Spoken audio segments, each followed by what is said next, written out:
Britain's history is rich and captivating, but many secrets still lie buried beneath our feet. Each year, hundreds of archaeologists set out to uncover clues that help piece together the story of who we are and where we came from. Over the past year, their efforts have unearthed some truly remarkable finds. In this video, we'll look into some groundbreaking discoveries from northern Britain that are reshaping our understanding of the island's history. We'll explore where Scotland's first kingdoms may have risen, witness a stunning find that reveals the immense power of the Vikings, and learn how a modern housing project brought to light a vast graveyard of warriors who may have come from Europe to settle in Yorkshire. Star Carr is an important archaeological site in Britain where excavations began in 1948, uncovering a Stone Age settlement dating back around 11,000 years. Spanning 5 acres, the site has revealed some of the country's oldest and most significant finds, such as Britain's oldest house, ancient tools, and the first evidence of carpentry in Europe. These discoveries offer a glimpse into the daily lives of Stone Age people. While some archaeologists visited Star Carr in 2011, they were battling time as the soil had become more acidic, threatening to destroy artifacts preserved for thousands of years. While some items, like an antler, were well preserved, many were deteriorating. After decades of research, the big question remained: was Star Carr simply a settlement, or did it have a deeper, possibly spiritual significance? Initially, poor soil conditions hindered progress, but soon a new trench revealed well-preserved bones, flint, and wood. These findings, located near an ancient lake, raised questions about why people deposited these materials in that specific area 11,000 years ago. Days later, a set of deer skulls was uncovered, adding a growing theory that the skulls were made into headdresses, potentially worn by shamans in rituals. The repeated discovery of these skulls suggests a spiritual or ceremonial aspect to the site. The most exciting find came on day 40 of the dig, an 11,000-year-old pendant found near piles of bones and antlers. This rare artifact, along with the modified deer skulls and other offerings, supports the theory that Star Carr was more than just a settlement. It may have been a sacred place, offering a rich cultural and spiritual dimension to life in Britain thousands of years ago. These artifacts reveal not only how people survived, but also hint at their deeper spiritual and artistic life. The discoveries at Star Carr were made by professional archaeologists, but sometimes passionate amateurs like metal detectorists also make remarkable finds. Metal detectorists dedicate countless hours searching fields and beaches, often turning up empty. However, occasionally they strike gold, literally, by uncovering treasure hoards that shed light on ancient histories. One such metal detectorist, Derek McLennan, made an extraordinary discovery in western Scotland near Dumfries.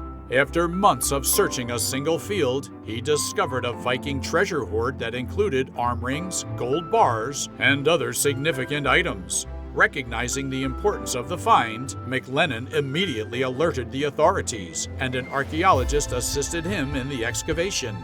Among the most impressive discoveries was a large, intricately decorated Christian cross, untouched for over 1,000 years.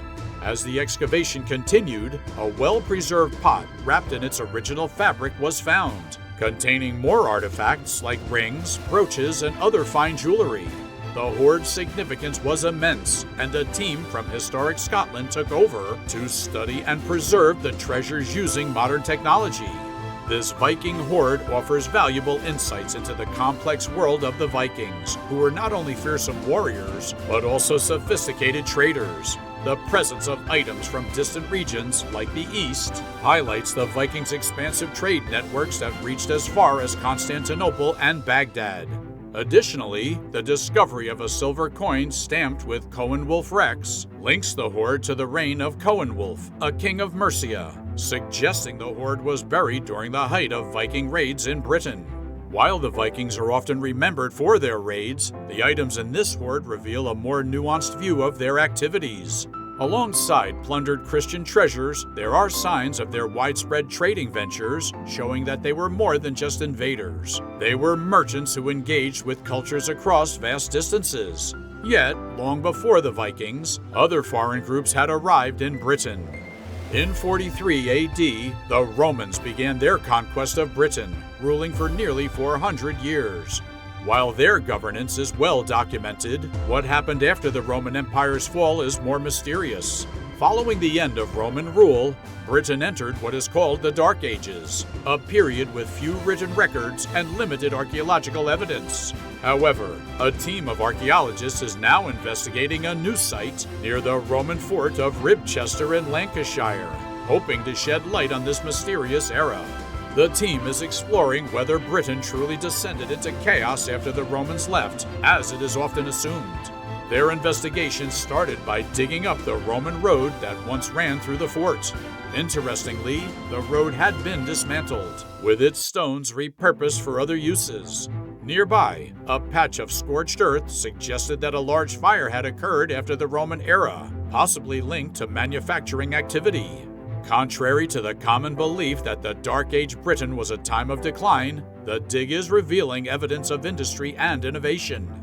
The discovery of glass and signs of large-scale fires suggest that the site may have been repurposed as a workshop, pointing to the emergence of new economic activities after the Romans departed. Additionally, over 20 coins were found within the workshop, providing further clues about life in post-Roman Britain. Duncan, one of the lead archaeologists, believes that these coins were used long after the fall of Roman rule in 410 AD, indicating that life continued in complex ways despite the absence of Roman protection.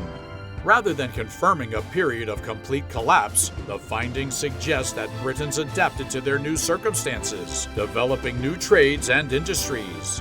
While England was rebuilding after the Roman withdrawal, Scotland experienced a different story, with early Scottish kings consolidating power.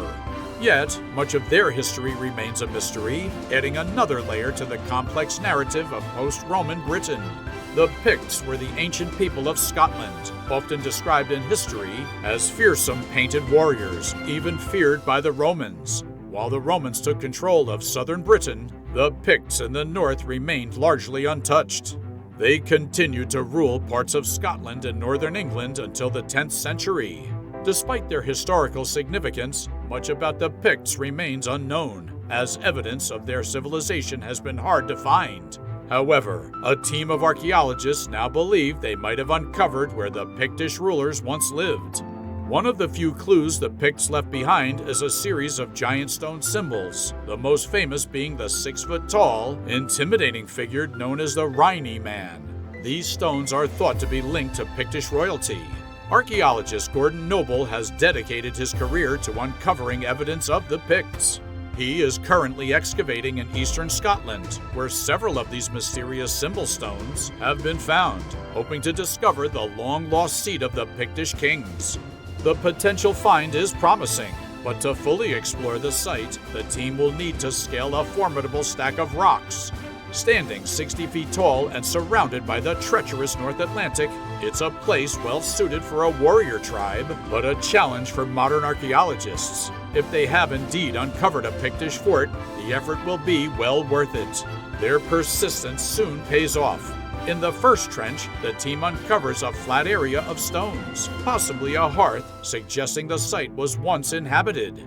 Further digging reveals post holes, hinting at a wooden defensive wall. By the fourth day, they've gathered enough evidence to believe they found a fortified site. However, to confirm it belonged to the Picts, they will need to radiocarbon date the artifacts. The dating results exceeded expectations. The fort was not only from the time of the Picts, but was also 200 years older than anticipated. This discovery suggests the Picts had a network of coastal defenses to protect their lands. While discovering Britain's oldest Pictish fort is remarkable, it is not the royal seat Gordon had hoped to find. Undeterred, he shifts focus to a new site at Rhynie, named after the Celtic word for king. This site is home to the famous Rhynie Man stone and other enigmatic symbols, marking the entrance to a large circular area. Gordon now believes that the size and complexity of this site indicate it was far more significant than the coastal fort at Dunecair. At Rhynie, Gordon's team uncovers evidence of a massive fort, 60 meters in diameter, with an intricate double-layered defensive wall. it's becoming clear that they may have found a royal stronghold, potentially used by one of the first kings of Scotland. The Pictish kings are among Britain's most mysterious rulers, and now Gordon's team has uncovered when they may have begun to rule, as well as one of their possible strongholds. But the discoveries don't stop there. Artifacts from the site suggest the Pictish elite led luxurious lives, using items imported from distant regions. There's also evidence of special rituals, including the burial of cow bones and teeth in a pit beneath where the Rhynieman stone once stood, hinting at the spiritual or ceremonial significance of the site. As Gordon's team continues to study their findings, it seems increasingly likely that they've uncovered a royal residence dating back 200 years earlier than previously believed. This discovery marks the culmination of Gordon's lifelong quest to shed light on the enigmatic world of the Picts and their kings. As archaeologists uncover the secrets of the Pictish kings, they often encounter remarkable discoveries, sometimes years after meticulous digging, and other times by sheer chance. This is particularly true when construction projects are planned. Before building can commence, archaeologists are called in to assess the land for any historical significance. These exploratory digs can lead to unexpected and exciting finds, as was the case when evidence of one of Britain's most intriguing Iron Age cultures was unearthed. It was November 2014, in a quiet Yorkshire village where a team of archaeologists began excavating a site scheduled for housing development. Their time was limited, and they worked swiftly, aiming to preserve anything of value before construction started. But what they uncovered exceeded all expectations. They began finding a series of ancient graves, known as barrows, dating back 2,000 years.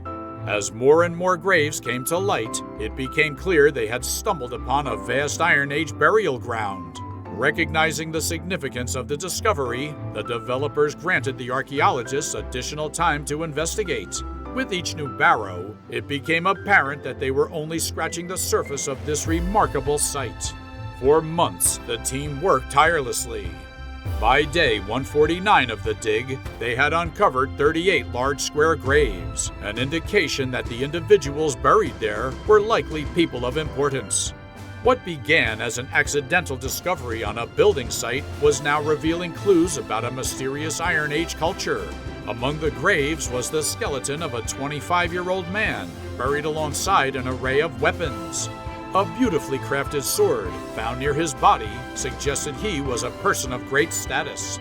The spearheads discovered nearby added further intrigue, pointing to a ritualistic burial unique to high-ranking figures. Although this burial site was located in Yorkshire, the items and burial customs bore striking similarities to those found on the continent, particularly in a region known for the enigmatic Archaeological culture. This culture, found only in East Yorkshire, shares a deep connection with France, evidenced by artifacts housed in the York Museum. These Iron Age people not only revered their warriors, but also held their women in high regard, a surprising element of their society. The discovery of the Arras graveyard is a significant milestone, shedding light on Britain's ties to Europe during the Iron Age. It may even suggest that a mysterious group of people, originating from the continent, settled in Yorkshire some 2,000 years ago. From the Arras culture to the famous Star Car site, archaeology continues to illuminate how our ancestors lived and what they valued. Whether it's the Scottish kings who forged new realms or the Dark Age Britons who shaped a new society, archaeology helps us rediscover worlds we thought were lost. It connects us to the innovative ancient peoples whose ideas still resonate in modern Britain. We hope you've enjoyed this video, and we'll see you in the next one.